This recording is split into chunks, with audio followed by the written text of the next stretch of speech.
Hello everyone, welcome to our channel. ఈరోజు కథ నాగేశ్వరరావుది. సిటీలో ఒక పెద్ద గవర్నమెంట్ ఉద్యోగం. ఆయనకి పై డబ్బులు రాబడి, తల్లిదండ్రుల ద్వారా వచ్చినటువంటి స్థిరచరాస్తులు, ఆస్తిపాస్తులకి ఏమాత్రం లోటు లేదు. బాగా ఉన్నవాళ్ళు, సెటిల్డ్ ఫ్యామిలీ వీళ్ళు. నాగేశ్వరరావు భార్య నాగరత్నం, ఆవిడ గృహిణి. వీళ్ళు ఉండేది సిటీలోనే 4 అంతస్తుల పెద్ద బంగ్లాలో ఉంటారు. వీళ్ళకి పుట్టక పుట్టిన ఒక్కగానొక్క కొడుకు సుధాకర్. కొడుకంటే పంచ ప్రాణాలు. భార్యాభర్తలు ఇద్దరికీ కూడా. ఆయనకన్నా ముఖ్యంగా నాగరత్నానికి చిన్నప్పటి నుంచే కొడుకు ఏదైనా తన్ని అడగటం ఆలస్యం 5 నిమిషాల ప్రకారం ఇక నాగేశ్వరరావుని, నీ కొలీగ్స్ పిల్లలు కారులో వెళుతున్నారు, మన అబ్బాయికి అంతకన్నా ఖరీదైన కారు కొను స్కూల్లో వెళ్ళటానికే అని అక్కడ మొదలుపెట్టే, మన అబ్బాయికి ఈ సైకిల్ కొను, మన అబ్బాయిని నువ్వు ఫలానా స్పోర్ట్స్లో చేర్చు, మన అబ్బాయిని ఈ పెద్ద ఓ గ్రేడ్ స్కూల్లో వెయ్యి, ఇలా ప్రతి విషయం నాగరత్నం నాగేశ్వరరావుకి చెప్పి మరీ పిల్లాడి విషయంలో డెసిషన్ తీసుకునేదే. దానికి తోడు పిల్లాడు జత 10,000 బట్టలు అడిగితే 25,000 రూపాయల బట్టలు కొని ఇచ్చేదే. చిన్నప్పటి నుంచే తనకి ఏదైనా కావాలంటే నాన్న ఆఫీస్ పనుల్లో బిజీగా ఉంటాడు కాబట్టి నాన్నతో ఫ్రెండ్లీగా ఉన్నా అమ్మతో బాగా క్లోజ్గా ఉంటూ, అమ్మ ఏదైనా సరే అడిగితే తెచ్చిచ్చుద్ది అనే దాంతో అమ్మని అడగటం, అమ్మకి చెప్పడం అలవాటు సుధాకర్కి. ఆ తర్వాత కాలచక్ర ప్రవాహంలో సుధాకర్ చాలా బాగా చదువుకునే కుర్రాడు. దాంతోనే చిన్నప్పటి నుంచి స్పోర్ట్స్లో, డాన్స్లో, మ్యూజిక్లో, చదువులో అన్నిట్లో ముందంజలోనే ఉండేవాడు. అలా పెద్ద స్కూళ్ళల్లో చదువుకోవటం, ఆ తర్వాత పెద్ద కాలేజీల్లో, యూనివర్సిటీల్లో చదువుకోవటం, ఆ అబ్బాయిది ఇంజనీరింగు పీజీ కంప్లీట్ అయిపోవటం, అబ్రాడ్ వెళ్ళి మరి మాస్టర్స్ చేసి అమ్మ తన్ను వదిలి ఉండలేదందని మళ్ళీ తిరిగి వచ్చి ఇక్కడే ఒక పెద్ద ఎంఎన్సీ కంపెనీలో చాలా పెద్ద పోస్ట్లో జాబ్ వచ్చింది సుధాకర్కి. తన జీతం అమ్మా నాన్నలకి ఇచ్చే అలవాటు సుధాకర్కి లేదు. చీప్గా నాగేశ్వరరావు అసలు కొడుకు జీతం లెక్కలడిగే మనిషి కాదు. నాగరత్నం కొడుకు తనకి చెప్పకుండా ఏమీ చేయడనే దాంతో అసలు ఆ జీతం విషయం ఆవిడ పట్టించుకోదు. సుధాకర్ అలా ఆఫీస్కే బిఎండబ్ల్యూలో వెళతాడు, కారులో. వాళ్ళ రేంజు స్టేటస్ అదే. అలా సుధాకరు పనిచేసేది ఒక పెద్ద కంపెనీలో. అయితే ఆ కంపెనీ ఉన్నటువంటి 30 అంతస్తుల పెద్ద బిల్డింగ్లో వీళ్ళ కంపెనీ ఒక 10 అంతస్తుల్లో ఉంటే మిగతా అంతస్తుల్లో వేరే వేరే కంపెనీలు కూడా రన్ అవుతూ ఉండేటటువంటి ఒక కమర్షియల్ జోన్ అదే. అక్కడ రోజు లిఫ్ట్లో వెళ్ళేటప్పుడు ఒక అమ్మాయి కనిపించేది సుధాకర్కి. చూడటానికి ఆ అమ్మాయి చాలా సింపుల్గా డ్రెస్ వేసుకొని, చాలా లైట్ మేకప్తో, మీడియం హైట్లో, చూడటానికి చామన ఛాయగా ఆ అమ్మాయి హెయిర్ లీవ్ చేసుకొని సింపుల్గా ఒక హ్యాండ్ బ్యాగ్ తీసుకుని, లంచ్ బ్యాగ్ పట్టుకుని ఆ అమ్మాయి రోజు కనిపించేది సుధాకర్కి. ఆ అమ్మాయి చూడటానికి ఇంట్రెస్టింగ్గా ఉందని కొన్నాళ్ళ తర్వాత హాయ్ అని తనే పలకరించాడు లిఫ్ట్ ఎక్కేటప్పుడు. హాయ్ అండి అంటే, మీరెక్కడ వర్క్ చేస్తున్నారు అని అడిగాడు ఆ అమ్మాయినే. అడిగితే, నేను డిగ్రీ వరకే చదువుకున్నానండి, ఒకప్పుడు మాది బాగా బ్రతికిన ఫ్యామిలీ, మేము ఆ తర్వాత అనుకోని సిచ్యువేషన్స్ వల్ల మా ప్రాపర్టీస్ అన్నీ లాస్ అయ్యే, మా డాడీ పెట్టిన బిజినెస్లో నష్టాలు వచ్చాయి. నాన్న ఇప్పుడు ఒక ప్రైవేట్ ఉద్యోగం చేస్తున్నారు, నాకు చెల్లెలు తమ్ముడు ఉన్నారు, నేను డిగ్రీ వరకే చదువుకున్నాను, నాన్నగారికి ఫినాన్షియల్గా హెల్ప్ అవుతుందని ఆయన పీజీ చదువుకోమన్నా వద్దని ఈ పైనున్న కంపెనీలోనే రిసెప్షనిస్ట్గా వర్క్ చేస్తున్నానండి అని ఆ అమ్మాయి చెప్పింది సుధాకర్కి. ఆ అమ్మాయి చెప్పినటువంటి బోల్డ్నెస్, ఆ అమ్మాయి ఏమీ దాయకుండా చెప్పడం సుధాకర్కి ఆ అమ్మాయి చాలా నచ్చేసింది. ఆ తర్వాత ఆ అమ్మాయితో మంచి పరిచయం, ఆ తర్వాత స్నేహం. తెలియకుండానే ఆ అమ్మాయిని ప్రేమించడం మొదలుపెట్టాడు. అలా ఆ అమ్మాయి వెంట ఆ అమ్మాయి వాళ్ళ ఇంటికి కూడా 2-3 సార్లు తను డ్రాప్ చేస్తానన్నప్పుడు లోపలికి రండి సార్ అని రమ్మనమని, వాళ్ళ అమ్మా నాన్న చాలా సంస్కారం ఉన్న మనుషులు. వాళ్ళు వీరు ఆఫీసులో వర్క్ చేసే సారమ్మ లిఫ్ట్లో పరిచయం అయ్యారు. నన్ను వర్షం పడుతోందని నేను డ్రాప్ చేస్తానని బస్సులు దొరకపోయేసరికి తీసుకొచ్చారు నాన్న అని ఆ అమ్మాయి ఉన్నది ఉన్నట్టే చెప్పింది. ఆ తర్వాత సుధాకరు ఆ అమ్మాయి గురించి తెలుసుకునే కొద్దీ చాలా చాలా నచ్చేయటం మొదలుపెట్టింది. సుకన్య చాలా రెస్పాన్సిబిలిటీ ఉన్నటువంటి ఆడపిల్ల. ఒక్క నిమిషం కూడా ఖాళీగా ఉండదు. పొద్దున్నే లేస్తది. లేచిన తర్వాత అమ్మకి ఇంటి పని, వంట పనులు హెల్ప్ చేసి చెల్లెల్ని, తమ్ముడిని చదివించి రెడీ చేసి, ఆ తర్వాత వాళ్ళతో పాటు కలిసి బయలుదేరి వాళ్ళు కాలేజీలకు వెళ్ళాక తన ఆఫీస్‌కొచ్చుద్ది. సాయంత్రం ఆఫీసు నుంచి వెళ్ళిన తర్వాత చెల్లి, తమ్ముడిని చదివిస్తూనే కొంతమంది పిల్లలకి ట్యూషన్ చెప్పుద్ది. దానికి తోడు వాళ్ళ అమ్మగారు టైలరింగ్ చేస్తారు. వాళ్ళ నాన్నగారు ఒకవైపున ప్రైవేట్ ఉద్యోగం చేస్తూనే మరొక చోట ఆయన ఒకళ్ళ ఇంట్లో లెక్కలు రాయటం కోసం అని చెప్పి ఆయన గుమస్తాగా వాళ్ళ ఇంట్లో వర్క్ చేస్తున్నారు. చెల్లెలు, తమ్ముడు కూడా ఖాళీగా ఉండే పిల్లలు కాదు. తమ్ముడు ఒక మెడికల్ షాప్‌లో పార్ట్ టైమ్ ఉద్యోగానికి, చెల్లెలు హోమ్ ట్యూషన్స్ ఒక 4 ఇళ్లల్లో చెప్పి రావటానికి వెళ్ళొస్తారు. ఒకళ్ళ మీద ఒకళ్ళు ఆధారపడకుండా అలాగని చెప్పి కష్టపడి బ్రతుకుతున్నారే తప్ప తప్పుడు మనుషులు కాదు. వాళ్ళు కులము బావుంది, గుణము బావుంది అని సుధాకర్‌కి తెలిసి ఒకళ్ళ గురించి తెలుసుకోవాలంటే మెతుకు పట్టుకుంటే చాలు అన్నమంతా పట్టుకోవాలా అనిపించి ఒక రోజున సుకన్యని నాతో ఒక చోటికి రమ్మనమని తీసుకెళ్ళి మోకాళ్ళ మీద కూర్చొని డైమండ్ రింగ్ ఇచ్చి ప్రపోజ్ చేస్తే, మీతో నాకు లవ్ ఏంటండి, మీరు నన్ను ప్రేమించటం ఏంటి అని అడిగితే, ఎందుకు ప్రేమించకూడదు, నీకేం తక్కువ, నాకేం తక్కువ, నాకన్నీ తక్కువేలేండి, మీకన్నీ ఎక్కువే, మీరెక్కడ, మీ స్థాయి ఎక్కడ, మీ హోదా ఎక్కడ, మీరుండే బంగ్లా ఏంటి, మీరు తిరిగే కార్లు ఏంటి, మీరు ఆఫీసులో వర్క్ చేసే క్యాడర్ ఏంటి, మీ నాన్నగారు చేసే గవర్నమెంట్ ఉద్యోగం పొజిషన్ ఏంటి, నేనేంటి, నా బ్రతుకేంటి, ఒకప్పుడు మేము బాగా బ్రతికామని తాత ముత్తాతల కాలం విషయాల గురించే మేము గొప్పగా చెప్పుకోవడానికి ఒక్క కులం తప్ప, ఆత్మాభిమానం, సెల్ఫ్ రెస్పెక్ట్ తప్ప ఏమీ మిగల్లేదండి ఈ రోజున మాకు. మీకు నేను నచ్చొచ్చేమో కానీ మీ ఇంట్లో వాళ్ళకి నేను నచ్చను. ఎందుకో చెప్పమంటారా? మీ స్థాయికి, హోదాకి మీరే అమ్మాయిని పెళ్లి చేసుకున్న కోట్ల కట్నంతో అందగత్తె వచ్చుద్ది, చదువుకున్న అమ్మాయి వస్తుంది, గుణవంతురాలు వస్తుంది, బాగా కట్నం తెచ్చే పిల్ల వస్తుంది. మీరు నాతో పెళ్ళి అనుకుంటున్నారు. ఇదంతా ఇన్ఫాక్చుయేషన్, అట్రాక్షన్. మీ పెద్దవాళ్ళ మనసు బాధ పెట్టి పేదింటి పిల్లనైనా నన్ను చేసుకొని మీరు నన్ను బాధ పెట్టొద్దు, వాళ్ళని బాధ పెట్టొద్దు అని సుకన్య అతను చెప్తున్నా వినిపించుకోకుండా వెళ్ళిపోయింది. సుధాకర్ ఇంటికి వచ్చాడు.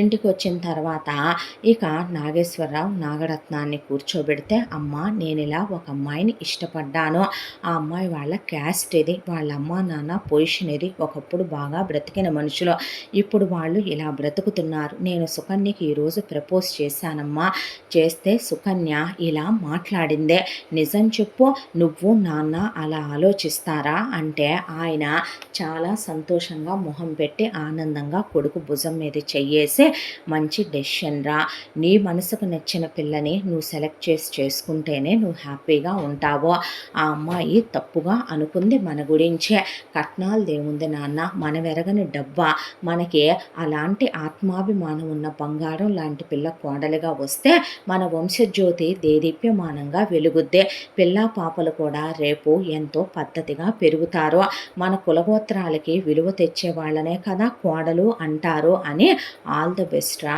ఎప్పుడు వెళ్దామో చెప్పు, లీవ్ అప్లై చేస్తా, వెళదాం వాళ్ళ ఇంటికి, మాట్లాడి పిల్లని నీకు నచ్చినట్టే పెళ్లి చేసుకుందువు కానీ అని చెప్తే, నాగరత్నం అలా ఆలోచిస్తూ కూర్చుంటే, అమ్మ నాన్న చెప్పారు నువ్వేం మాట్లాడటలేదే అనేసరికి, తన నా ప్రాణమమ్మ, తనంటే నాకెంత పిచ్చో తెలుసా, తనంటే నాకెంత ఇష్టమో తెలుసా, తను లేనిది నేను అసలు ఉండలేను తెలుసా, తను లేకపోతే నేను బ్రతకలేను తెలుసా, తను ఎంత మంచిదో తెలుసా అమ్మ, నేను గిఫ్ట్లు ఇవ్వబోతే తీసుకోలేదు, నేను ఏదైనా హెల్ప్ చేయబోతే తీసుకోలేదు, నేను చివరికి డైమండ్ రింగ్ ఇచ్చి ప్రపోజ్ చేయబోయినా లైట్ తీసేసుకుంది తెలుసా, ఎంత మంచి అమ్మాయి అనుకుంటున్నావు, నేను డ్రాప్ చేశాననే దాంతో నా కోసమని నాకు ఇష్టమైన ఫుడ్ ప్రిపేర్ చేసి 5-6 సార్లు తెచ్చిచ్చింది తెలుసా అమ్మ, నాకు రోజు ఒంట్లో బాగాలేదన్నానని గుడికెళ్ళి పూజ చేయించి విభూతి తెచ్చి నాకు బాగుందా లేదా అని మెసేజ్ చేసి ఫోన్ చేసి పలకరించింది, చాలా మంచి పిల్లమ్మ, మంచి ఫ్యామిలీ అమ్మ అంటే, చచ్చా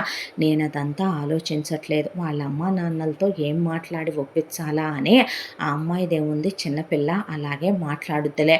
నువ్వు అడగటం ఈ అమ్మ కాదంటమా నాన్న అంది నాగరత్నం. సుధాకర్ చాలా హ్యాపీగా ఫీల్ అయ్యి ఒక ఆదివారం రోజున వాళ్ళ అమ్మ నాన్నని తీసుకొని సుకన్య వాళ్ళ ఇంటి దగ్గరికి వెళితే నాగరత్నం వాళ్ళిల్లు ఇంట్లో మనుషుల్ని చూసి కూర్చున్న తర్వాత సుకన్యని చూసిన తర్వాత చూడండి మాకు ఎలాంటి కట్న కానుకల మీద ఆశ లేదు. ఎంగేజ్మెంట్ ఖర్చులు మావి, పెళ్లి ఖర్చులు మావి. మీరు వచ్చి అక్షింతలు వేసి వెళ్తే చాలు. అమ్మాయికి బట్టలు నగలు అన్నీ మేమే చూసుకుంటాం. అమ్మాయే సంతోషంగా అబ్బాయితో కాపురం చేసుకుంటే చాలు అని నాగరత్నం మాట్లాడుతుంటే ఆ మాటకి సుధాకర్ అడ్డొస్తూ తప్పుగా అనుకోకండి అంకుల్, మిమ్మల్ని తక్కువ చెయ్యాలనో చులకన చెయ్యాలనో కాదు మేము మాట్లాడేదే. ఏదో కాలచక్ర ప్రవాహంలో అమ్మాయిలుగా పుట్టటం పాపం అనే, అబ్బాయిలుగా పుట్టటం గ్రేట్ అని ఒక్కొక్కళ్ళకి ఒళ్ళు బలిసి వరకట్నాలు ఆడపడుచు లాంఛనాలు అనేవే ఎక్కడా లేని సంస్కృతులుగా లాలో కూడా లేనటువంటివే తీసుకొచ్చి మన పెళ్ళిళ్ళు అనే వివాహ సంబంధాల్లో తీసుకొచ్చి కలిపారు జనాలు. నిజం చెప్పాలంటే అమ్మా నాన్నలకి ఒక ఆడపిల్ల పుట్టటమే ఎన్నో జన్మల యోగం ఉంటే తప్ప ఆడపిల్ల పుట్టదు అంటారంట. మా నాన్నగారు చెప్తూ ఉంటారు నాకు. అలాంటి ఆడపిల్ల మహాలక్ష్మితో సమానం అనే, అలాంటి ఆడపిల్లనే కనటం గొప్ప, పెంచటం గొప్ప, అన్ని కార్యాలు జరిపించటం గొప్ప, ఆ ఆడపిల్లని చదివించటం గొప్ప, ఒక మంచి అబ్బాయికి ఇచ్చి పెళ్లి చేయటం గొప్ప. ఎన్ని గొప్ప విషయాలు ఉన్న ఆ తల్లిదండ్రుల దగ్గర కట్నాలు తీసుకోవటం తప్పు కదా. ఆ ఉద్దేశంతోనే అంది. అయినా తను నేను పెళ్లి చేసుకున్నాక నా భార్య అవుద్దే, తనకు సంబంధించినవన్నీ నేను చూసుకోవాలి. తన్ని నేను పెళ్లి చేసుకుంటున్నాను అంటే అది మేమిద్దరం చేసుకునే వేడుక. ఏ అమ్మాయి తల్లిదండ్రులే ఎందుకు పెళ్లి ఖర్చులు పెట్టుకోవాలి, అబ్బాయి తల్లిదండ్రులు ఎందుకు పెట్టుకోకూడదో ఇదేమైనా రూలా? నేను ఆ రూల్ మారుస్తాను అంకుల్. అయితే నా భార్య నా ఇంటికి సంతోషంగా రావాలి. తన కన్న వాళ్ళని బాధ పెడుతూ వాళ్ళని దోచుకు తినేదయ్యి వెనకాల మీకు ఇంకా ఒక అమ్మాయి ఒక అబ్బాయి ఉన్నారు. వెనక ముందు ఆలోచించకుండా మీ మీద భారం పెట్టి రాకూడదు అంకుల్ అనేపాటికి నాగేశ్వరరావు గారు, చూడండి బావగారు, మా ఇంటికి వచ్చే అమ్మాయిలో మేము ఉండాలనుకుందే నేను నా కొడుకు సంస్కారం ఉండాలనుకున్నాం. మీ అమ్మాయికి అది పెట్టని ఆభరణం. మంచితనం మంచి గుణం ఉండాలనుకున్నాం. చదువు ఉండాలనుకున్నాం. అంతకన్నా ఏం కావాలండి? రేపు అమ్మాయి వచ్చి మా వంశాన్ని వృద్ధి చేసే తల్లి అవుతుంది. మా గోత్రానికి ఆ అమ్మాయే తన పేరుకి ముందు మా ఇంటి పేరుని పెట్టుకొని వారసురాలవుద్దే. మీరెందుకు ఇవ్వాలి కట్నాలు అన్నాడు నాగేశ్వరరావు గారు. ఆ తర్వాత వాళ్ళకి వీళ్ళ సంబంధం చాలా నచ్చి ఆ తర్వాత సుధాకర్కి సుకన్యకి చాలా గ్రాండ్గా ఎంగేజ్మెంటు పెళ్ళి జరిగిపోయినాయి. హనీమూన్లకి వెళ్ళొచ్చారు చాలా హ్యాపీగా. వెంటనే పిల్లల్ని కనకూడదు, ఒక 5 years ఆపుకుందామని పెళ్ళికి ముందే మాట్లాడుకున్నారు. ఆ తర్వాత సుధాకరు జాబ్కి వెళతాను అని సుకన్య వెళ్ళి నేను ఆ శాలరీ మా ఇంట్లో ఇస్తాను అంటే, ఒక్క మాట చెప్పనా నేను నీకు, ఎందుకురా నువ్వు జాబ్కి వెళ్ళటం, ఏ నా శాలరీలోంచి అత్తయ్య గారికి మామయ్య గారికి ఇవ్వకూడదా అంటే, ప్లీజ్ నాకు ఇబ్బందిగా ఉంటుంది, నువ్వు అలా అని నన్ను ఇబ్బంది పెట్టొద్దు అనేసరికి, సరే అయితే ఇదివరకు ఇట్లా వేరే ఆఫీస్లో రిసెప్షనిస్ట్గా వద్దులే, మన ఆఫీసులోనే వేకెన్సీస్ ఉన్నాయి, డిగ్రీ అయినా నీకు ఎక్స్పీరియన్స్ ఉంది కాబట్టి ఆ తర్వాత నేనే సార్తో మాట్లాడి నీకు మంచి పోస్ట్ వేస్తా, ఇద్దరం కలిసి ఒకే ఆఫీస్లో వర్క్ చేసుకుందాం, నాకు 2-3 months టైం ఇవ్వరా, కొత్తగా పెళ్ళయింది కదా, మరి వెంటనే జాబ్ అంటే పెళ్ళాం మూడు కలిసి ఆ గ్యాప్ కూడా దూరంగా ఉంటే నీతో ముద్దు ముచ్చట్లతో ఫోన్లో మాట్లాడుకోలేనే అంటే నవ్వేసింది ఆ అమ్మాయి. భార్యతో అలా అన్నాడే కానీ భార్యకి తెలియకుండా అత్తారింటి దగ్గరికి వెళ్ళి ఆ అబ్బాయి బావమరిదికి మరదలకి వాళ్ళు చదువుకునే చదువులకి సరిపడా ఫీజులు కట్టేసి, ఆ విషయం సుకన్యతో అనొద్దు, తను హర్ట్ అవుతుంది, తను నేను ఇలా హెల్ప్ చేశానంటే అసలు తీసుకోదు, తనకి సెల్ఫ్ రెస్పెక్ట్ చాలా ఎక్కువ అని అత్తగారికి మామగారికి ఒక 2 BHK అపార్ట్మెంటు కొని ఇచ్చి ఆ తర్వాత మామగారు వేరే చోట చిన్న చిన్న చోట్ల పనిచేస్తున్నాడని ఆయనతో ఒక చిన్న సూపర్ మార్కెట్ పెట్టించాడు సుధాకరు. అయితే ఈ విషయాలన్నీ సుకన్యకి వాళ్ళ అమ్మగారు చెప్తే సుకన్య కళ్ళల్లో నీళ్లు తిరిగిపోయినాయి. సుధాకర్‌ని ఎందుకిదంతా అంటే, "ఎందుకేంటి పిచ్చిదానా నువ్వు నా దానివే. నీ వాళ్ళు నా వాళ్ళు కారా? నాకంటూ ఎవరున్నార్రా?" అనేపాటికి దేవుడులాంటి భర్త దొరికాడని ఆ అమ్మాయి చాలా ఆనందపడిపోతూ ఉన్న క్షణాలు ఎంతోసేపు ఆ ఆనందం నిలవలేదు.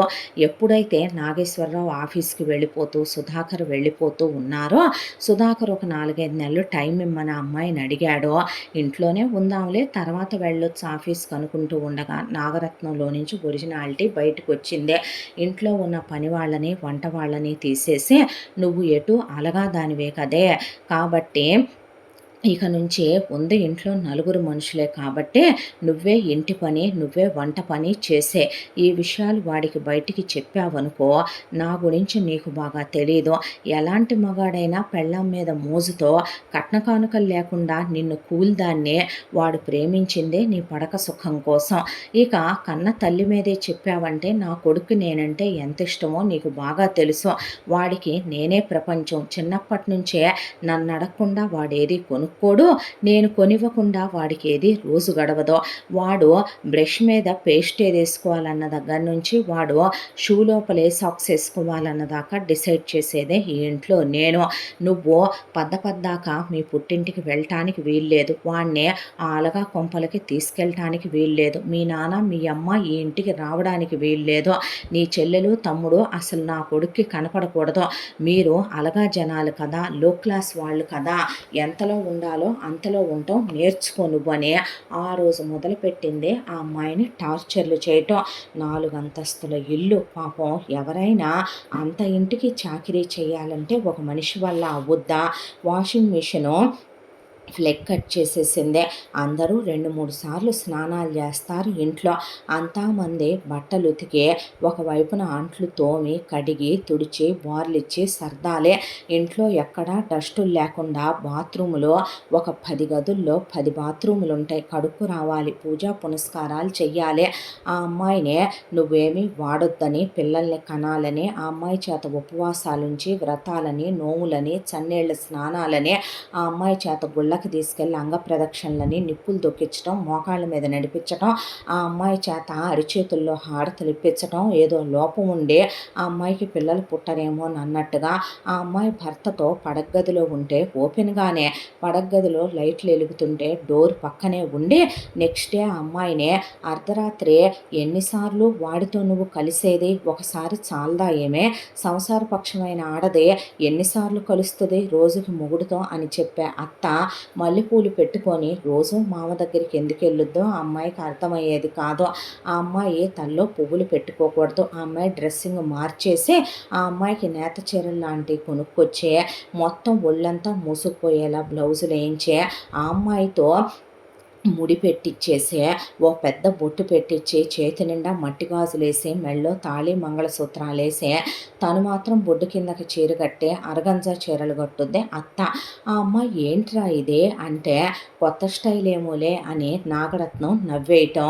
సుధాకర్ ఎందుకు ఇలా ఉంటున్నావు అంటే ఆ అమ్మాయి ఈ మధ్య నీరసంగా ఉండటం, దిగులుగా ఉండటం, బాధగా ఉండటం చూసి ఏమైంది ఉద్యోగానికి వెళదాం అన్నావుగా పద అని చెప్పి పోనీ పెళ్ళాన్ని బయటికి తీసుకెళ్ళి అడుగుదామని సుధాకర్ అనుకుంటే కళ్ళతోనే గుడ్లురిమి కోడల్ని పక్కకు రమ్మనమని పిలిచే నువ్వు ఉద్యోగానికి వెళ్ళటానికి వీల్లేదు, నువ్వు పిల్లల్ని కనాలి, కాదు కూడదని వెళ్ళి నీ పుట్టింటి వాళ్ళకి దోచిపెడదాం అనుకున్నావనుకో నీ పుట్టింటి వాళ్ళు నీ సొమ్ము తింటాం ఆల్రెడీ బాగా అలవాటే కాబట్టి మా చుట్టాలందరినీ పిలిపించి వాళ్ళందరిలో నీ వాళ్ళ పరువు తీయాల్సి వస్తుంది అనేపాటికి ఆ అమ్మాయి వద్దులే నేను ఇంట్లోనే ఉంటానులే ఉద్యోగానికి వెళ్ళాలని లేదులే అనేసిందే. అనేసరికి ఏమైందిరా నీకు అని అడిగితే ఇదివరకు ఇట్లా ఆ అబ్బాయితో కిలకిలా నవ్వట్లా, ఆ అబ్బాయితో క్లోజ్గా ఉండట్లా, నైట్ కూడా ఒక్కసారి అవ్వగానే ఇంకా చాలే సుధా అనేస్తుంది. అసలు భార్య తనకెప్పుడు అడ్డం చెప్పదో. తను మల్లెపూలు తీసుకొస్తే తలలో పెట్టుకోకుండా అమ్మ సగం పెట్టుకొని మిగతాయి దేవుడి పటాలకేసేస్తుంది. ఇదంతా తల్లే చేస్తుందని సుధాకర్‌కి తెలీదు. ఆ అమ్మాయికి గోరింటాకంటే చాలా ఇష్టం. పెళ్ళైనప్పుడు తనే చేతులకి పెట్టాడు. పెళ్ళైన 3 నెలల్లో అత్త ఒక దేవతనే. ఇక పెళ్ళైన తరువాత అత్త తనని కూతురులా చూసుకుంటదని అనుకున్న ఆ అమ్మాయికి అత్తంటే అసహ్యం వేయటం మొదలుపెట్టి, ఆ అమ్మాయి చెల్లి, తమ్ముడు వాళ్ళమ్మ ఇమ్మందని ఏదన్నా తీసుకొస్తే, "మీరు రావద్దులే నాన్న, నేనే వస్తాను, మీరు చదువుకోండని" గుడ్లల్లో నీళ్ళు గుడ్లల్లో కుక్కుకొని వాళ్ళని పంపించేసి, వాళ్ళమ్మ నాన్న ఒక ఫోన్ అయినా చెయ్యట్లేదేమ్మా, అంత బిజీగా ఉంటున్నావా, ఇంట్లోనే కదే ఉండేదే, ఇదివరకు నువ్వు రిసెప్షనిస్ట్గా ఫోన్ చేసేటప్పుడు కూడా 2-3 సార్లు ఫోన్ చేసేదానివే, అంటే కొత్తగా పెళ్ళైన వాళ్ళకి సరదాలు ఉండవా అని నాగరత్నం లోపలికి వెళ్ళిపోతే, తండ్రితో చెప్తే బాధపడతాడని లోపలికి పిలిచి, నీ బాబు, వాడి పుటక, వాడి అవతారం, నా ఇంట్లో వాచ్మెన్, తోటమాలి కూడా అలా ఉండరు అని ఆ అమ్మాయిని అవమానించేసరికి వాళ్ళ నాన్నకి చెప్తే బాధపడతాడని ఆ అమ్మాయికి పేగులు తెగేంత దుఃఖం అనిపించి వాళ్ళ అమ్మను పక్కకు పిలిచి, అమ్మ, ఆవిడకి మీరు ఇక్కడికి వస్తే ఇష్టం ఉండట్లేదు, నచ్చట్లేదు, మీరు రావద్దమ్మా, నేనే వచ్చి చూసి వెళ్తాను ఏ గుడికో అని అబద్ధం చెప్పి అని ఆ అమ్మాయి లైఫ్ ఆ రోజు నుంచి నరకంగా మారిపోయింది.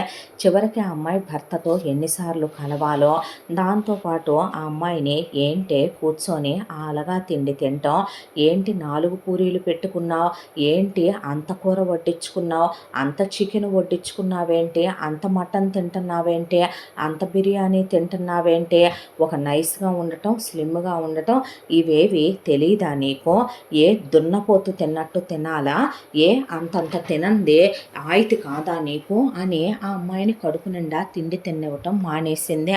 ఆ అమ్మాయికి చీప్గా ఉండే బట్టలు తీసుకురావటం, పెళ్లిలో పెట్టిన నగలన్నీ తన హ్యాండ్ ఓవర్లో పెట్టుకోవటం, ఆ అమ్మాయి పుట్టింటి వాళ్ళని హీనంగా మాట్లాడటం, ఆ అమ్మాయిని పొద్దున్న లేచిన దగ్గర నుంచి కొడుకు వెళ్ళిన దాకా డ్రామా ఆడి, ఆ అబ్బాయి వెళ్ళిన తర్వాత ఆ అమ్మాయిని హింసలు పెట్టడం, ఆ అమ్మాయిని కొడుకుతో ఫోన్ చేయనీదు ఆఫీస్కి, కొడుకు బయటికి తీసుకెళ్దామని అమ్మాయి చేయి పట్టుకొని, మూవీకి వెళ్దాం రారా, షాపింగ్కి వెళ్దాం రారా, బయటికి వెళ్దాం రారా, ట్రిప్పుకి టికెట్లు బుక్ చేశాను రారా అన్న, ఆ అమ్మాయికి పీరియడ్స్ లేకపోయినా వచ్చాయని అబద్ధాలు చెప్పించి, పూజలు ఉన్నాయని, ఒంట్లో బాగాలేదని ఆ అబ్బాయితో కలవనివ్వటం కూడా మానేసిందే.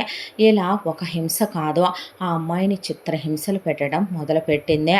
ఆ అబ్బాయే బర్త్ కంట్రోల్ వాడుతున్నాడు కాబట్టి ఆ బర్త్ కంట్రోల్ విషయంలో వాడొద్దని చెప్పవే, నేను చెప్పానండి, ఆయనకి ఇష్టం లేదు, అప్పుడే పిల్లలు అనేసారని ఆ అమ్మాయి అంటే, అలాగైతే నువ్వే వాటికి హోల్స్ పెట్టైనా కలువు వాడితో అనేపాటికి ఆ అమ్మాయికి అసహ్యం అనిపించిందే.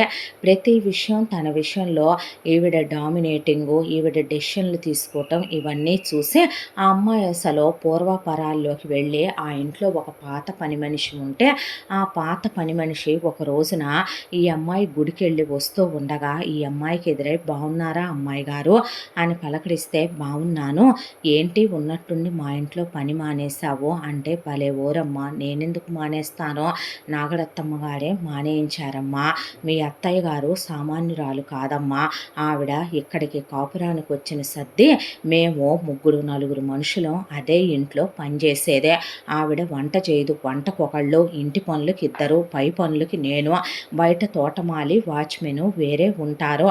అమ్మ, ఒక విషయం చెప్పమంటారా, చిన్నప్పటి నుంచి అయ్యగారు ఆవిడ ముందు నోరెత్తకూడదు, ఆవిడ చెప్పినట్టు తినాలి ఆయన, లేదంటే చచ్చిపోతానని అయ్యగారిని బెదిరించి ఆయన నోరు మూతపడిపోయేలా చేసింది ఆవిడ, అందాలు దగ్గుతాయని ఒక్కడే కొడుకును కంది, ఆ అబ్బాయి కూడా మీ ఆయన పుట్టక పెళ్ళైన 10 ఏళ్లకు పుట్టిన ఒక్కగానొక్క పిల్లాడు, చిన్నప్పటి నుంచి బాబుగారు వాళ్ళ నాన్నగారి ఇంట్లో ఉండరని వాళ్ళమ్మని ఏదున్నా తల్లి కాబట్టి అబ్బాయి అడగటం అలవాటమ్మా, అయితే ఈవిడ దాన్ని అలుసుగా తీసుకొని అదేదో ఆ అబ్బాయి చేతగానితనం అయినట్టు ఇక ఆ అబ్బాయి ప్రతి విషయాన్నే ఆయమ్మగారే డిసైడ్ చేసేస్తారమ్మా, ఆ అబ్బాయి ఏం కొనుక్కోవాలి, ఏం తినాలి, ఏం తాగాలి, ఏం చదవాలి మొత్తం కనపడకుండా వెనకమాలుండి ఈవిడే నడిపిస్తూ ఉంటుందమ్మా. అమ్మో, ఆయమ్మ కింద ఉండటానికేనా ఏమేం చేసుకున్నావో తల్లి, నువ్వు వచ్చి రాగానే మాకు పర్మనెంట్ పని మనిషి దొరికిందిలే కోడలుగా, మానేయమని మానిపించింది. ఆ విషయం అయ్యగారోళ్ళకి చెప్తే చంపేస్తానని బెదిరించి డబ్బులిచ్చి తోలేసిందమ్మా మమ్ముల్ని. మాదే ఉందే, ఈ ఇల్లు కాకపోతే ఇంకొక ఇల్లు తల్లే, జాగ్రత్తమ్మా. ఆ అమ్మ పేరు నాగరత్నం కాదు, మనిషి కూడా నాగుపాము లాంటిదే అని పనమ్మాయి చెప్పేసరికి కడుపు మండిపోయిన సుకన్య ఎప్పుడూ లేనిది ఆ రోజున సుధాకర్ డిన్నర్కి వెళదాం, ఈరోజు నువ్వు రానంటే ఊరుకోననేసరికి వస్తాను సుధా అందే. అనేసరికి అత్త అలా చూస్తుంటే భయపడకుండా రెడీ అయ్యి డ్రెస్ వేసుకొని నేత చీర గీత చీర తీసి అవతల పడేసి పద వెళదామని మొగుడుతో వెళ్ళి డిన్నర్కి వెళ్ళి అయిపోయిన తర్వాత గుడికి తీసుకొచ్చింది. తీసుకొచ్చి గుళ్ళో ఉన్న దేవుని మీద ప్రమాణం చేసి నేను చెప్పేది నువ్వు నమ్ముతావా అంటే ఏం పిచ్చి పట్టిందే నీకు అనేపాటికి ఆ అబ్బాయిని కూర్చోబెట్టి 2 సంవత్సరాలుగా వాళ్ళమ్మ మాట్లాడుతున్న మాటలు, పెడుతున్న నరకాలు, హింసల గురించి మొత్తం ఏకరువు పెట్టుకొచ్చి కొడితే దెబ్బలు కనపడతాయని, తిడితే చెవులకి మాత్రమే మనసుకు మాత్రమే నరకం ఉంటుందని, మీ అమ్మ ఇలా చేసి నాతో పాచి పనులు చేస్తూ నరకాలు పెడుతోందని, నీతో నేను ఎన్నిసార్లు రాత్రులు కలుస్తున్నానో తలుపుల పక్క నుండి మీ అమ్మ చూస్తోందని, హింసలు పెడుతోందని మొత్తం A to Z చెప్పుకొచ్చింది ఆ అమ్మాయి. దాంతో సుధాకర్ గుండె మండిపోయింది. ఆ తర్వాత సుధాకర్ వెంటనే తెల్లారేసరికి ఒక లారీ పిలిపించుకొని తన సామాను వరకే ఆ లారీలోకి ప్యాకర్స్ వాళ్ళని ఎక్కించమని, ఇంపార్టెంట్ థింగ్స్ భార్య తను కలిసి వెళుతూ భార్య చేయి పట్టుకొని వస్తాను డాడీ అని చెప్పాడు వాళ్ళ నాన్నకి. ఆయనకు ఆల్రెడీ పరిస్థితి తెలియటంతో ఆయన అసలేమీ మాట్లాడకుండా నుంచుంటే ఎక్కడికి రా వెళ్ళేది అనేపాటికి నేను నా భార్య వేరే వెళ్ళిపోతున్నావమ్మా, నువ్వు లేకపోతే నేను బ్రతకలేనురా, నేను లేనిది నువ్వు ఉండలేవురా, ఎవరు చెప్పారమ్మా నేను ఉండలేనని, నీ దగ్గర ఉండలేకే, నువ్వు పెట్టే నరకాలు భరించలేకే నేను నా భార్యను తీసుకొని వెళ్ళిపోతున్నాను. నా భార్యని నేను ప్రేమించి పెళ్లి చేసుకుందే కష్టాలు పెట్టి నరకాలు పెట్టడానికి కాదమ్మా, ఒక్కడనే కొడుకునంటే మమ్మ పప్ప బాయ్ అనుకున్నావా నన్ను, ఎలా కనిపిస్తున్నాను నేను నీకు, 25 సంవత్సరాలు నువ్వు నన్ను కని పెంచి ఉండొచ్చేమో, రేపొద్దున 75 ఏళ్ళు నాతో కలిసి ఉండాల్సిన నా భార్య కన్నీళ్లతో కాదమ్మా కిలకిలా నవ్వుతూ ఉండాలి నాతో, తనేం తప్పు చేసిందని నువ్వు తన్ని అన్ని టార్చర్లకు గురి చేసి అన్ని నరకాలు పెట్టావని ఆ అబ్బాయి నిలదీసి అడిగేపాటికి నాగరత్నం మాట మూగపోయింది. చిన్నప్పటి నుంచి నాన్నగారింట్లో ఉండరని నాకేం కావాలన్నా నువ్వు కన్న తల్లివనే స్వతంత్రంతో నిన్ను అడిగానే తప్ప నువ్వు దాన్ని అధికారంగా ఫీల్ అయ్యే నీ కాళ్ళ కింద నన్ను తొక్కిపెట్టి ఉంచి నీ చెప్పు చేతల్లో నన్ను ఉంచుతో నీ ఇష్టాల్ని నా ఇష్టాలుగా చేసి నన్ను మార్చి పెంచుతున్నావని తెలుసుకోలేకపోయాను. నేను ఏ రోజైతే సుకన్యని ఇష్టపడుతున్నానో ప్రేమిస్తున్నానో తను నా ప్రాణం అని చెప్పానో అప్పుడే నీకు నోరు పడిపోయిందే, ఆలోచన మొదలైంది, తను నీకు నచ్చలేదో నా కోసమని ఒప్పుకున్నావు. నువ్వు ఆ రోజు ఏం ఆలోచించావో తెలుసా, చదువుకున్న అమ్మాయి డబ్బున్న అమ్మాయి అయితే నీ చెప్పు చేతల్లో కాళ్ళ కింద ఉండదు, సుకన్య లాంటి అమ్మాయి అయితే ఆడిందాట పాడింది పాటగా సాగుబాటు చేసుకోవచ్చు అనుకున్నావు. నా భార్యతో నేను పడగదిలో ఎన్నిసార్లు కలుస్తున్నానో, నేను ఎప్పుడు పిల్లల్ని కంటానో కూడా నువ్వే డిసైడ్ చేసేంత దిగజారిపోయావంటే నిన్ను తల్లి అంటారా అని నువ్వంటేనే అసహ్యం వేస్తుంది నాకని సుధాకర్ భార్యను తీసుకొని వెళుతుంటే కోడల్ని ఆగమంటే ఆ అమ్మాయి అసలు ఈ తరం కోడలు 2 ఏళ్ళు పట్టమే ఎక్కువ, మొగుడి చేయి పట్టుకొని వేరే ఊరు వెళ్ళిపోయి అక్కడ ఒక ఇల్లు కొనుక్కొని శుభ్రంగా వాళ్ళు కారు కొనుక్కొని ఆ అబ్బాయి ఉద్యోగానికి వెళ్ళొస్తూ అక్కడ స్థిరపడిపోయారు వాళ్ళు. ఆ తర్వాత నాగరత్నం చూసారా వాడు ఎలా చేసి వెళ్ళాడో అని నాగేశ్వరరావుతో అంటే చెంప చెళ్ళుమనిపించి ఆయన నీకు మాట్లాడే అర్హత ఉందా అసలు, నువ్వు మనిషివా పశువే, ఏమంటా మా అమ్మ నాన్నలు నిన్ను నమ్మి నాకిచ్చి కట్టబెట్టారో ఒక్కరోజు మా అమ్మ నాన్నలకు గొంతులో నీళ్లు పోసావా, వాళ్ళకి నన్ను దూరం చేసావు, తగాదాలు గొడవలు పెట్టుకున్నావు, ఆస్తి మొత్తం నా పేరు మీద రాయించావు, చివరికి వాళ్ళు చచ్చే క్షణం మంచంలో ఉండి నన్ను చూడాలని కలవరిచ్చినా నన్ను వెళ్ళనివ్వలేదు నువ్వు, పైగా వాళ్ళని ఎన్ని చిత్రహింసలు పెట్టావో, ఎంత చిత్రవధ చేశావో, వాళ్ళు రాసిన ఉత్తరాలు నాకు అందకుండా చేశావో, ఇంటికి వస్తే వాళ్ళ ఇంట్లో నుంచి పని వాళ్ళతో ఎలా గెంటిచ్చావో, ఒక్క రోజున వాళ్ళని చూసి గొంతులో నీళ్లు పోసావా, అందుకే నువ్వు 10 ఏళ్ళు గొడ్రాలివని ప్రపంచం అంతా అంటే నువ్వు గొడ్రాలివి కాదు అమ్మవని ప్రపంచాన్ని నమ్మిస్తూ పుట్టాడు మన పిల్లాడు. వాడిని నీ మీద నేనెందుకు వదిలేశానో తెలుసా? నువ్వు ఇప్పుడు అమ్మవి. నువ్వు మా అమ్మ నన్నెలా కనిపించిందో అలాగే పెంచుతావేమో అనుకున్నాను. పిల్లాడిని తొక్కి నార తీసేయటానికి నేననుకున్నావా చేతగాని వెధవలాగా? సుధాకరు మగాడేవాడు. వాడు పెళ్ళానికి ఏ ప్రయారిటీ ఇవ్వాలో అదే, అమ్మా నాన్నలకి ఏ ప్రయారిటీ ఇవ్వాలో అదే ఇచ్చే మగాడు వాడు. కాబట్టే భార్య తన కష్టం చెప్పుకుంటే నమ్మి భార్యను తీసుకొని వెళ్ళిపోయాడు. నాదేముందే, ఇంకో 10 ఏళ్లలో రిటైర్ అయిపోతాను. ఆ అమ్మాయితో నాకొచ్చిన సమస్య ఏమీ లేదు. వెళ్ళి ప్రశాంతంగా కొడుకు దగ్గర ఉంటాను. నిన్ను మాత్రం కుక్కని కొట్టినట్టు కొడతాడు. వాడికి మీదట నిన్ను వాడి ఇంటి ఛాయల్లో కూడా రానివ్వడు. ఛీ నీ జన్మ అనేసి వెళ్ళిపోయాడు ఆయన. ఆ తర్వాత నాగరత్నం కొడుకు ఎక్కడుంటున్నాడో కనుక్కొని ఆ ఇంటికి వెళ్ళి కూర్చోవటం మొదలుపెట్టింది. ఇంటి దగ్గర రోజు ఇక ఇలా తలకాయ తింటుందనే అక్కడి నుంచి సుధాకర్ అసలు వేరే ఆఫీస్కి అప్లై చేసుకొని వేరే ఊరే చాలా దూరం భార్యను తీసుకొని వెళ్ళిపోయాడు. ఆ తరువాత మరదలి చదువైపోయి ఆ అమ్మాయికి పెళ్లి చేసి బావమరిది చదువైపోతే ఆ అబ్బాయికి పెళ్లి జరిపించేశాడు. అప్పుడప్పుడు అత్తామామలు వచ్చి వెళుతూ ఉండేవాళ్ళు. ఆ తరువాత నాగరత్నం కొడుక్కి ఫోన్లు చేసుకున్నా కొడుకు ఫోన్ ఎత్తడం మానేశాడు. కోడలికి ఫోన్ చేసి నీ కాళ్ళు పట్టుకుంటాను, నీకు దండం పెడతాను, ఏం నూరిపోసావే నా కొడుకుని నా నుంచి దూరం చేసావు, నువ్వు నాశనం అయిపోతావు, నువ్వు గొడ్రాలివైపోతావు అంటే ఆ అమ్మాయి ఫోన్ ఎత్తడం మానేసిందే. ఆ తర్వాత సుధాకర్కి ఎందుకురా ఇలా దూరంగా వెళ్ళిపోతున్నావు, నాన్నకు బాలేదు రాయ్యా, నాకు బాలేదు రాయ్యా, ఎక్కడున్నావురా, నేనే వస్తానన్నా, నేను చెప్పనమ్మా, నీ ముఖం చూడటం కూడా నాకు ఇష్టం లేదు, నువ్వు చచ్చినప్పుడు తప్ప నేను రాను, నువ్వు చేసినవి ఎంత దిగజారిపోయిన ఆడవాళ్ళు చేసే పనిలో తెలుసా అమ్మా, తను చెప్పింది కాక నేను పని వాళ్ళ దగ్గర నుంచి అందరినీ కనుక్కున్నాను, నాన్నగారు నువ్వు వచ్చాక నాకు ఫోన్ చేసి నీ బ్రతికేంటో చెప్పారు, నువ్వంటేనే నాకు అసహ్యం వేస్తోందే అని సుధాకరు ఆ తర్వాత వెళ్ళటమే మానేశాడు. నాగరత్నం ఒకవైపున అంతర్మదనంతో రగిలిపోవటం మొదలైంది. కొడుక్కి అబద్ధాలు చెప్పినా మోసం చేద్దాం అనుకున్నా ఒంట్లో బాగాలేదన్నా కొడుకు మనసు కరగట్లేదు. అదే ఒక ఎత్తు, దానికి తోడు కోడలు గెలిచిందని తను ఓడిపోయానని జీవితాంతం కోడల్ని తన కాళ్ళ కిందేసి తొక్కేసి రేపొద్దున మనవళ్ళు మనవరాళ్ళని ఒక 5-6గురిని దాంతో కనిచ్చి వాళ్ళని కూడా నానమ్మ ఏ డ్రెస్ వేసుకోమంటావు, ఏం చదువుకోమంటావు, ఏ స్పోర్ట్స్ ఆడమంటావు అనే విధంగా తన కనుసన్నల్లో ఉంచాలనుకుందే, తన కాళ్ళ కింద బానిసల్ని చేసుకోవాలనుకుందే. అది ఈ రోజున గెలిచి తన కొడుకుని తన నుంచి దూరం చేసి తీసుకెళ్ళి తన్ను ఓడించిందనే దిగులు ఒక పక్క, మొగుడు దానికి తోడు ఆయన మగాడైపోయి చిత కొట్టేస్తున్నాడు నోరెత్తితే. మొగుడు లెక్క చేయట్లేదనేది ఒకటి, కొడుకు ఫోన్ ఎత్తట్లేదని, తన మాటకు వాల్యూ ఇవ్వట్లేదని, చుట్టాలు పక్కాలు మొత్తం బంగారం లాంటి పిల్ల కోడలుగా వస్తే ఈ రోజుల్లో కోడళ్ళు అసలు చూసేలా ఉన్నారా అమ్మ? కొడుకుల్ని కొంగు కట్టేసుకొని తిప్పుతుంటే 2 ఏళ్ళు చిత్రహింసలు పెట్టిందంటే ఈ పాపిష్టిదే. అందుకే ఆ పిల్ల వాడిని తీసుకొని వెళ్ళిపోయిందంట. దీని తెక్క బాగా కుదిరిందిలే. ఆ పిల్ల కడుపుతో ఉన్నా దీనికి చెప్పలేదంట దీని కొడుకు. ఆ పిల్లకి కొడుకే సీమంతాలు చేసుకున్నాడంట. దీని మొగుడు వెళ్ళొచ్చి వాళ్ళు ఎక్కడున్నారో కూడా చెప్పలేదంట. ఆ తర్వాత కొడుక్కి 2 కొడుకులు పుట్టారంట. శుభ్రంగా కాపురం చేసుకుంటున్నాడంట. ఇది పోయిన రోజు తప్ప రానన్నా అంటే దీని బతుకు చెడ, దీనిది ఓ బతుకేనా?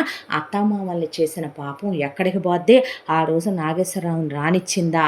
అందుకే దీనికి ఆ ఉసురు కొట్టిందే అని అన్న తర్వాత ఒకరోజు కొడుక్కి ఫోన్ చేసి నీ పెళ్ళాన్ని నేనేమీ అననురా, ఒట్టేసి చెప్తున్నానంటే అంతకుముందు అన్నానని ఎంత బాగా ఒప్పుకున్నావమ్మా నువ్వు అనేసరికి అవును చిత్రహింసలు పెట్టానురా, నరకమే చూపించాను, జీవితాంతం చూపిద్దామనే అనుకున్నాను, ఇహ మీదట అలా అన్న పిల్లల్ని తీసుకొని రారా, పిల్లల్ని నిన్ను చూడాలనుందే అంటే చూడని వీడియో కాల్ ఇటు తిప్పాడు ఒక సెకండ్లో ఫోన్ సుధాకరు. ఆ తర్వాత రానమ్మా ఏమనుకోవద్దనే ఫోన్ పెట్టేస్తే నువ్వు రావాలిరా, నువ్వు వస్తావు, నువ్వు వస్తే దాన్ని జీవితాంతం బానిసం చేసి తొక్కేసి నీకు దానికి విడాకులు ఇప్పించే, దాన్ని నీ నుండి శాశ్వతంగా వేరు చెయ్యకపోతే నా పేరు నాగరత్నమే కాదు అంటూ ఒక రోజున ఇదే దురుసు మనస్తత్వంతో తనే కారు డ్రైవ్ చేసుకుంటూ వెళ్ళిన నాగరత్నం యాక్సిడెంట్ అయ్యి ఇక కొన ఊపిరితో ఉండగా కొడుక్కి కబురు పెడితే నన్ను నువ్వు ఓడిచ్చావే, నేను ఓడిపోయాను, నువ్వు గెలిచావా అంటూ అంటూనే ప్రాణాలు వదిలేసింది కోడలి వైపు చూసే.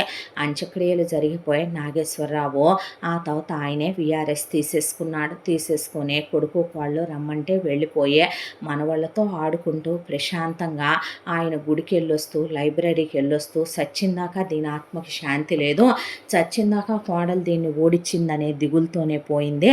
ఎందుకు తెలుసుకోరు ప్రపంచంలో ఉన్న అత్తలందరూ కొడుకు మనవాడయ్యి కొడుకు మనతోనే ఉండాలంటే కోడల్ని కూతుర్లా చూసుకోవాలనే, కోడలు మనదైతేనే కొడుకు మనవాడవుతాడనే. ఒకప్పుడు మనం మన మొగుళ్ళకి తలగడ మంత్రాలు వేసో వీధులకెక్కో బజార్లకెక్కో పంచాయతీలు పెట్టో పుట్టింటి వాళ్ళు నూరిపోసినవి వినో మన స్వబుద్ధితోనో మనం మన భర్తని అత్తమామలకి దూరం చేసినట్టు ఈ తరం కోడళ్ళేమైనా తక్కువ తిన్నారా అని ఎందుకు ఆలోచించరో. కొడుకులతో మనం పద్ధతిగా ఉండాలి అంటే ముందు కోడళ్లతో పద్ధతిగా ఉండాలి. సుకన్య లాంటి మంచి అమ్మాయిని అర్థం చేసుకోలేకపోవటం నాగరత్నం చేసుకున్న కర్మని. ఆయన వదిలేసి ఆయన పుస్తకాలు చదువుకుంటూ ఆ అమ్మాయి పెట్టింది తింటూ మనవాళ్ళతో ఆడుకుంటూ ఆయన శేష జీవితం కొడుకు దగ్గర ప్రశాంతంగా గడుపుతూ ఇలా రోజులు గడిచిపోతూ ఈ కథ ఇలా కంచికి చేరిందే. ఇంతటితో ఈ కథ సమాప్తం. మళ్ళీ మరొక మంచి కథతో కలుసుకుందాం. తప్పకుండా మన ఛానల్ని లైక్ చేయండి, షేర్ చేయండి, సబ్స్క్రైబ్ చేయండి, బెల్ ఐకాన్ క్లిక్ చేసి ఆల్ అనే బటన్ని ప్రెస్ చేయడం మర్చిపోకండి. ఇంత మంచి కథని మనకు అందించిన కథా రచయిత్రి సాయి లలిత గారు. మరో మంచి కథతో తప్పకుండా మీ ముందుకు వస్తాను. Thank you so much.